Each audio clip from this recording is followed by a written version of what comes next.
अन्य समाचार पर नजर करिए तो राज्य में चोरी और घरफोड़ना गुना छाशवारे बनता जई रहा है।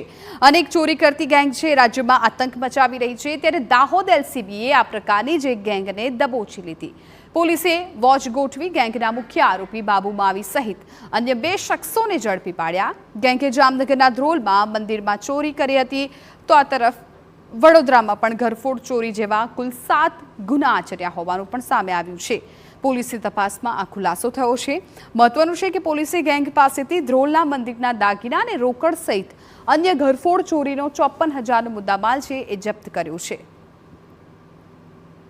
નાઓની અટક કરતા અને એમની પૂછપરછ કરતા તેમની પાસેથી 54,910 રૂપિયાનો મંદિર ચોરીનો મુદ્દામાલ પ્રાપ્ત થયેલ છે। આ આરોપીએ જામનગર જિલ્લાના ધ્રોલમાં 2, ધ્રોલમાં 3 અને જોડિયા ખાતે 1 એમ મંદિર ચોરીઓ કરેલી। એ ઉપરાંત વડોદરા ગ્રામ્યમાં ઘરફોડ ચોરી કરેલી અને તે જ રીતે ધ્રોલ મોરબી હાઈવે ઉપર અને અન્ય ટંકારા પાસે ઘરફોડ ચોરી કરેલી।